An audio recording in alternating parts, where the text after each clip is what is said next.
Halo, perkenalkan nama saya Wahyu Rizky Saputra. Jadi dalam video kali ini saya akan menjelaskan perkembangan hukum di Indonesia. Hukum merupakan sebuah peraturan-peraturan yang mempunyai sanksi jika dilanggar, yang merupakan sebuah peraturan yang mengikat yang diatur oleh penguasa atau pemerintah. Hukum dalam kaidahnya merupakan norma-norma yang ada sejak kita lahir sampai kita meninggal. Setiap negara, termasuk Indonesia, memiliki sistem hukum tersendiri untuk mengatur jalan pemerintahannya, serta memiliki otonomi daerah.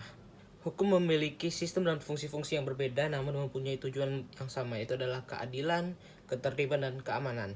Sistem hukum di Indonesia yaitu menganut sistem hukum Eropa kontinental atau civil law. Sistem hukum di Indonesia menganut sistem civil law dilihat dari sumber hukum, sejarah politik, serta penegakan hukumnya. Prinsip utama dalam tujuan hukum yaitu adalah memperoleh kekuatan mengikat, di mana karena berupa peraturan yang berbentuk undang-undang yang tersusun secara sistematis dan kodifikasi. Tujuan hukum itu adalah kepastian hukum. Hukum itu tidak ada hukum selain undang-undang. Indonesia disebut sebagai negara hukum. Indonesia sebagai negara hukum ini tertuang dalam Undang-Undang 1945 pasal 1 ayat 3 yang berbunyi, negara Indonesia adalah negara hukum. Negara hukum yang dianut oleh Indonesia adalah negara hukum yang senantiasa mempertimbangkan segala tindakan pada dua landasan. Yang pertama adalah landasan dari segi gunanya atau tujuannya, dan kedua adalah landasan hukumnya.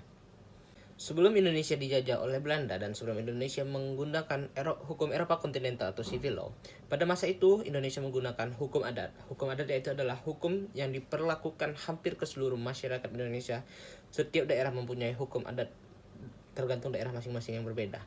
Hukum adat ditaati masyarakat karena hukum itu mengandung nilai-nilai luhur keagamaan, keasusiliaan, tradisi, serta kebudayaan yang tinggi. Macam-macam hukum di Indonesia. Yang pertama adalah hukum perdata. Hukum perdata merupakan hukum privat atau hukum yang mengatur segala sesuatu yang berkaitan dengan pribadi seorang warga negara. Contoh hukum perdata di Indonesia adalah mengatur kematian, kelahiran, perkawinan, serta perceraian, serta harta benda warisan yang ditinggalkan. Kemudian, dalam mengatur hukum perdata diterbitkanlah sebuah kitab yang bernama KUH Perdata, Kitab Undang-Undang Hukum Perdata, atau dalam bahasa Belandanya Berkeliswitboek. Di dalamnya ada 4 bab, yang diantaranya adalah bab 1 yang berisikan tentang hukum perseorangan dan hukum keluarga. Bab 2 yang menjelaskan tentang hak serta kewajiban yang berkaitan dengan benda. Bab 3 menjelaskan tentang perjanjian. Bab 4 menjelaskan tentang batas waktu pembuktian. Kedua adalah hukum pidana. Hukum pidana di Indonesia merupakan kebalikan dari hukum perdata. Salah satu perbedaan hukum pidana dan hukum perdata adalah hukum pidana bersifat publik, sedangkan tadi hukum perdata bersifat privat. Dalam hukum pidana ini berkaitan dengan aturan negara, kepentingan umum, kegiatan pemerintahan, dan juga mengurusi tindak pidana. Ada 5 macam ancaman hukuman pokok pidana dan 3 hukuman tambah pidana. Di antaranya itu adalah: pertama, hukuman mati; yang kedua adalah hukuman penjara; yang ketiga, hukuman kurungan; keempat, hukuman denda; kelima, hukuman tutupan; keenam, pencabutan hak; ketujuh, penyitaan barang; dan kedelapan adalah pengumuman putusan hakim. Selanjutnya yaitu adalah hukum tata negara. Hukum tata negara adalah hukum yang berkaitan dengan suatu aturan atau prosedur yang mengurus hubungan antar lembaga negara. Terdapat 5 asas dalam hukum tata negara. Yang pertama adalah Pancasila, kedua adalah asas negara hukum, yang ketiga adalah asas negara kesatuan, yang keempat adalah asas kedaulatan rakyat, dan terakhir kelima asas pembagian kekuasaan. Hukum acara pidana. Hukum acara pidana merupakan sesuatu hal yang berkaitan dengan hukum pidana. Itu adalah sebuah hukum acara pidana adalah merupakan sebuah prosedur untuk mengatur dan melaksanakan hukum pidana di Indonesia. Di dalam hukum ini membuat tata cara pelaksanaan dan bagaimana cara dijatuhkannya hukum pidana oleh badan pemerintah yang berwenang.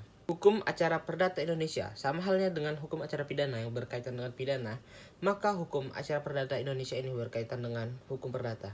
Itu adalah hukum yang menyelenggarakan sebuah prosedur yang mengatur dan mengurusi pelaksanaan untuk hukum perdata di Indonesia. Di dalam hukum ini terkandung asas, diantaranya itu penyelenggaraan pengadilan harus mandiri dan tidak memihak kepada siapapun. Yang kedua adalah hakim berperan aktif dalam persidangan dari awal hingga akhir. Yang ketiga, pengadilan dilaksanakan dengan sederhana, cepat, dan murah. Yang selanjutnya keempat adalah sidang pengadilan perdata harus terbuka untuk umum, serta adanya perwakilan kuasa hukum jika dibutuhkan. Dan terakhir adalah kedua belah pihak yang berada di pengadilan harus didengar adil oleh hakim. Selain hukum pidana, hukum perdata, dan hukum tata negara, yaitu adalah hukum Islam. Hukum Islam ini merupakan hukum yang berlaku kepada pemeluk agama Islam, serta hukum ini akan mengatur tingkah laku manusia yang berdasarkan sunnah-sunnah Rasul serta syariat wahyu Allah Subhanahu wa taala. Di dalam hukum Islam ini mempunyai 4 landasan dalam hukum Islam. Antaranya itu adalah pertama, Al-Qur'an sebagai kitab suci agama Islam. Yang kedua adalah hadis. Hadis ini merupakan segala sesuatu yang didasari dari Rasulullah Shallallahu Alaihi Wasallam. Yang keempat adalah ijma atau kesepakatan para ulama, dan yang kelima adalah kias. Mungkin itu saja yang dapat saya sampaikan dalam video kali ini. Lebih dan kurangnya atas kesalahan yang disengaja maupun tidak sengaja saya ucapkan mohon maaf dan terima kasih.